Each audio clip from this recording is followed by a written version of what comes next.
Video like जरूर कर लीजिए और ऐसे वीडियो लगातार फ्री में पाने के लिए चैनल को तुरंत सब्सक्राइब कर लीजिए और बेल आइकन को जरूर टैप कर लीजिए ताकि आगे भी सारे वीडियो आपको मिलते रहे। यूट्यूब में फॉलो करते हैं तो प्लीज ये वाला फ्री टेलीग्राम चैनल जरूर ज्वाइन कर लीजिएगा। सारे नोटिफिकेशन सारे अपडेट यहीं पे आते हैं, ध्यान रखिए। दोस्तों स्वागत है आपका यूपीपीएससी बेस्ट ऑनलाइन कोचिंग के इस यूट्यूब पर। आज की इस वीडियो में हम लोग प्राचीन भारत के इतिहास में एक महत्वपूर्ण राजवंश पाल वंश के बारे में विस्तार से समझेंगे। यह सभी प्रकार के प्रतियोगी परीक्षाओं के लिए समान रूप से उपयोगी है। आप स्टेट पीसीएस एग्जाम की प्रिपरेशन कर रहे हैं तब भी यहाँ से प्रश्न देखने के लिए मिलेंगे, या फिर आप किसी वनडे एग्जाम जैसे एसएससी हो गया, रेलवे हो गया, पुलिस हो गया, इन सब की प्रिपरेशन कर रहे हैं उसमें भी यहाँ से प्रश्न बनते हैं। तो काफ़ी इंपॉर्टेंट होने वाला है। और ये एंशिएंट हिस्ट्री की जो सीरीज है इसमें शायद आज ये अंतिम क्लास होगी। आज की क्लास में हम लोग एंशिएंट हिस्ट्री को पूरा डन कर लेंगे। अगर कुछ छूटा रहेगा तो अगली क्लास में इसे देख लेंगे। एक दो क्लास में ये पूरा का पूरा समाप्त हो जाएगा। तो चलिए दोस्तों बढ़ते हैं अपने क्लास की ओर। इससे पहले कुछ जरूरी सूचना है। अगर आप आरओ यूपीपीसीएस जैसे एग्जाम की कंप्लीट प्रिपरेशन करना चाहते हैं तो आप स्टडी फॉर सिविल सर्विसेज के पेड कोर्सेज को ज्वाइन कर सकते हैं, जिसके लिए नीचे स्क्रीन पर दिख रहे किसी भी नंबर पर आप कॉल या व्हाट्सएप कर जानकारी प्राप्त कर सकते हैं। ये ज्ञान सर का व्हाट्सएप नंबर है, आप यहाँ से व्हाट्सएप के माध्यम से जानकारी ले सकते हैं। अब बढ़ते हैं अपने क्लास की ओर। देखिए यहाँ पर पाल वंश की जानकारी दी गई है। 8वीं शताब्दी के आसपास गोपाल ने पाल राजवंश की नींव रखी थी। तो पाल राजवंश की नींव गोपाल के द्वारा रखी जाती है। बाद के सभी राजाओं के नाम के आगे पाल जुड़ गया, जिसका मतलब प्राचीन प्राकृत भाषा में रक्षक होता था। पाल शब्द का अर्थ होता है रक्षक, और गोपाल ने इसकी स्थापना की और बाद के सभी राजा अपने नाम के आगे पाल शब्द जोड़ने लगे। यह वंश पाल वंश के नाम से जाना गया।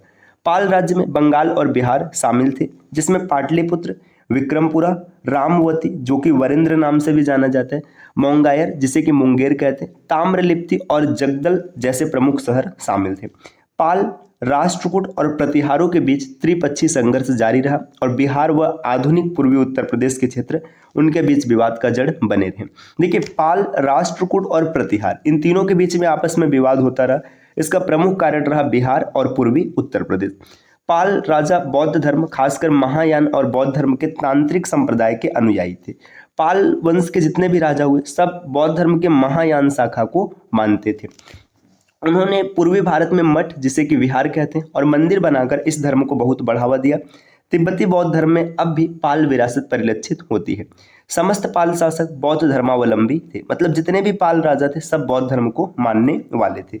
अब यहाँ पर कुछ प्रमुख पाल राजाओं के बारे में जानकारी दिया गया। गोपाल जो कि लगभग 750 ईस्वी में शासक बनते हैं। गोपाल एक कट्टर बौद्धवादी थे। बौद्ध विद्वान तारंथा के अनुसार गोपाल ने उदांतपुरी में एक प्रसिद्ध मठ का निर्माण करवाया था। उदांतपुरी का मठ गोपाल के द्वारा निर्मित कराया गया है। धर्मपाल के खलीमपुर ताम्रपत्र अभिलेख के अनुसार गोपाल ने मत्स्य न्याय जिसे कि अराजकता का काल कहते हैं से लोगों को बचाने के लिए पाल राजवंश की स्थापना की थी, जब वह क्षेत्र के प्रतिष्ठित लोगों द्वारा सीधे तौर पर शासक निर्वाचित किए गए थे। देखिए उस समय की जो शासन था मत्स्य न्याय, इसमें काफ़ी अराजकता फैल गई थी, तो इससे लोगों को बचाने के लिए जो प्रतिष्ठित लोग थे उन्होंने पाल को राजा मतलब गोपाल को राजा नियुक्त किया। धर्मपाल 770 से लेकर 810 ईस्वी तक इनका शासन होता है। यहाँ पर देखिए इनके बारे में जानकारी दी है। धर्मपाल ने एक बार कन्नौज पर अधिकार कर लिया था और यहाँ समस्त उत्तरापद के राजाओं की एक सभा भी की थी। धर्मपाल ने राष्ट्रकूट राजकुमारी रन्ना देवी से विवाह किया था।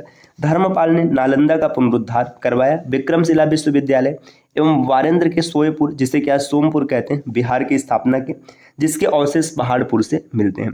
तो धर्मपाल ने विक्रमशिला विश्वविद्यालय और नालंदा विश्वविद्यालय का निर्माण करवाया।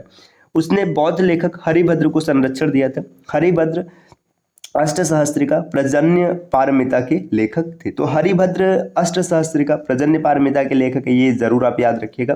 अगला पॉइंट दिया देवपाल। देवपाल पाल वंश के सबसे प्रतापी शासक होते हैं। यहाँ पर बताया गया देवपाल राष्ट्रकूट राजकुमारी रन्ना देवी का पुत्र था। देवपाल पाल वंश का सबसे प्रतापी शासक था, मतलब सबसे योग्य और प्रतापी शासक होते हैं। देवपाल का सेनापति उसका चचेरा भाई जयपाल था, जिसने अनेक युद्ध देवपाल की तरफ से लड़े थे। देवपाल बौद्ध धर्म का एक महान संरक्षक भी था। बौद्ध परंपरा के अनुसार शैलेंद्र वंश के राजा बालपुत्र देव स्वर्ण द्वीप के शासक जो इंडोनेशियाई द्वीप समूह से संबंधित है, जिसने मलाया, जावा, सुमात्रा और अन्य पड़ोसी द्वीप शामिल हैं, उसने नालंदा के मठों के लिए 5 गांवों का अनुदान देने का अनुरोध किया था। देखिए शैलेंद्र वंश के राजा जो हैं बालपुत्र देव, इन्होंने स्वर्णद्वीप के शासक, स्वर्णद्वीप में कौन कौन आता है, जैसे इंडोनेशियाई द्वीप समूह हो गया जिसमें मलाया, सुमात्रा, जावा और अन्य पड़ोसी द्वीप आते हैं, इनसे इन्होंने कहा था कि अब 5 गांवों का अनुदान दीजिए, किस चीज़ के लिए, नालंदा विश्वविद्यालय के लिए। अब आगे यहाँ पर देखिए पॉइंट दिया गया कि उन्होंने उस अनुरोध को स्वीकारा और वीर देव को नालंदा मठ के प्रमुख के रूप में नियुक्त किया गया। बौद्ध विद्वान वज्रदत्ता जो लोविक स्वराष्ट्रक के लेखक हैं, देखिए लोकेश स्वराष्ट्रक, इसके लेखक कौन है, वज्रदत्ता, वो देवपाल के राज कवि थे। 9वीं शताब्दी के मध्य में भारत की यात्रा पर आए। अरबी व्यापारी सुलेमान ने पाल साम्राज्य को रूहिमी या रुहमा धर्म कहा है। देखिए जो सुलेमान है इसने रूहिमी या रुहमा धर्म किसको कहा है, पाल वंश को। अगले शासक होते हैं महिपाल प्रथम, 977 से लेकर 1027 तक शासन चलता है इनका। महिपाल प्रथम के समय राजेंद्र चोल ने विक्रम चोल का नेतृत्व में 1023 ईस्वी में अपनी सेना बंगाल भेजी। विक्रम चोल एवं सेनापति दंडनाथ ने महिपाल प्रथम को हरा दिया और यहाँ से गंगा जल चोल साम्राज्य में ले गए। फिर आगे दिया है सारनाथ ले काशी क्षेत्र पर महिपाल के अधिकार का सूचक है। देखिए ये बताया जा रहा है कि महिपाल प्रथम के समय में राजेंद्र चोल और विक्रम चोल इन दोनों ने मिलकर बंगाल पर आक्रमण किया और विक्रम चोल और उसका जो सेनापति होता है ये महिपाल प्रथम को परास्त करते हैं और यहाँ से गंगा जल चोल राज्य में ले जाते हैं। सारनाथ लेक जो काशी क्षेत्र में, ये यहाँ से इसका प्रमाण मिलता है। आगे पॉइंट दिया गया रामपाल, 1072 से लेकर 1126 तक शासन होता है इनका। रामपाल अंतिम मजबूत पाल शासक होता है, मतलब यह सबसे लास्ट का पाल शासक था जो मजबूत था, जिसने कामरूप और कलिंग पर नियंत्रण स्थापित कर लिया और इस प्रकार 11वीं शताब्दी में पाल का फिर से भाग्योदय हुआ। रामपाल ने राष्ट्रकूटों की मदद से कैवर्त वंश के भीम से वारेंद्री जीता था।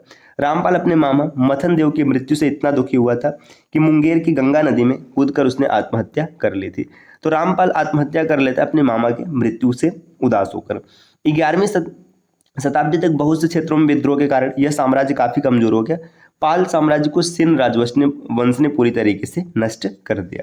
अब देखिए दोस्तों यहाँ पर दिया है प्राचीन इतिहास के कुछ महत्वपूर्ण बिंदु। तो यहाँ पर जो जो पॉइंट पीछे छूट गए या फिर जो इंपॉर्टेंट है पेपर में प्रश्न बने हैं उनके बारे में यहाँ पर चीजें बताया गया।